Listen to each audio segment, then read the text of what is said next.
Welcome to Vidya's vlog. എല്ലാവർക്കും വിദ്യാസ് വ്ലോഗിലേക്ക് സ്വാഗതം. ഇന്ന് നമ്മളൊരു ചക്കപ്പുഴുക്കാണ് ഉണ്ടാക്കുന്നത്. കുക്കറിൽ എങ്ങനെയാണ് പെട്ടെന്ന് ചക്കപ്പുഴുക്ക് റെഡിയാക്കുന്നതെന്ന് നോക്കാം. അപ്പോൾ ചക്കയൊക്കെ അരിഞ്ഞ് ഞാൻ കുക്കറിലേക്ക് ആക്കിയിട്ടുണ്ട്. എല്ലായിടത്തും ചക്കയൊക്കെ തീർന്നു അല്ലേ? അപ്പോൾ ചക്കയുള്ളവരൊക്കെ പെട്ടെന്ന് കുക്കറിൽ ഉണ്ടാക്കി നോക്ക്.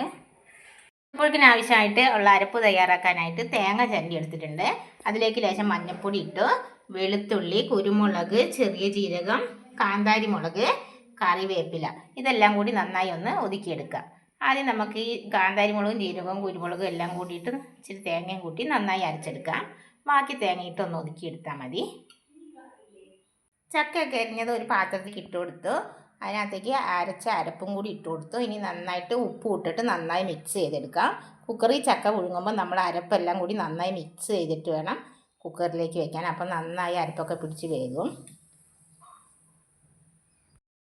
അരപ്പൊക്കെ ഇട്ട് നന്നായി മിക്സ് ചെയ്തു. ഇതിന് നമുക്ക് കുക്കറിലേക്ക് ഇട്ട് കൊടുക്കാം. പറ്റി ഉപ്പും അരപ്പെല്ലാം കൂടി പുരട്ടിയിട്ട് ഈ കുക്കറിനകത്തേക്ക് ഇട്ട് കൊടുത്ത് പാകത്തിന് വെള്ളം ഒഴിച്ച് ഇനി നമുക്ക് കുക്കർ അടച്ചു വെച്ചിട്ട് 2 വിസിൽ വരുന്നവരെ അടുപ്പത്ത് വയ്ക്കാം. അത് കഴിഞ്ഞിട്ട് ഓഫാക്കി വയ്ക്കണം. ചക്കയൊക്കെ നന്നായി വെന്തിട്ടുണ്ട്.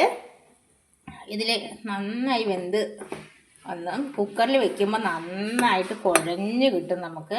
അപ്പോൾ ഇതിനകത്തേക്ക് കടുക് വറുത്തൊഴിച്ചിട്ട് നന്നായി മിക്സ് ചെയ്തെടുക്കാം. ചട്ടി ചൂടായപ്പോൾ വെളിച്ചെണ്ണ ഒഴിച്ചു കൊടുക്കാം.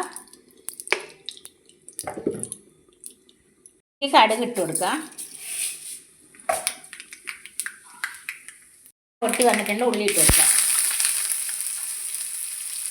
കറിവേപ്പില ഇട്ട് കൊടുക്കാം.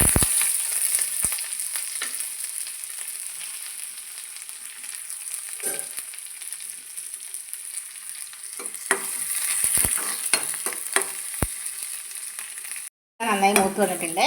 ഇനി ചക്കയിലേക്ക് ഇട്ട് കൊടുക്കാം.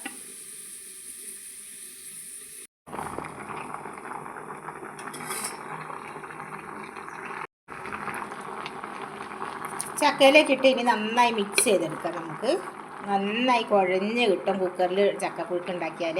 എല്ലാവരും കുക്കറിലൊന്ന് ഉണ്ടാക്കി നോക്ക്. വളരെ എളുപ്പത്തിൽ ചക്കപ്പുഴുക്ക് തയ്യാറാക്കിയെടുക്കാം. അപ്പോൾ എൻ്റെ വീഡിയോ കണ്ട് എല്ലാവർക്കും ഇഷ്ടപ്പെട്ടാൽ എല്ലാവരും ലൈക്ക് ചെയ്യാനും ഷെയർ ചെയ്യാനും കമൻറ്റ് ചെയ്യാനും സബ്സ്ക്രൈബ് ചെയ്യാനും ഒന്നും മറക്കരുത്. അപ്പോൾ അടുത്തൊരു വീഡിയോ ആയിട്ട് വീണ്ടും വരുന്നതായിരിക്കും. Bye bye.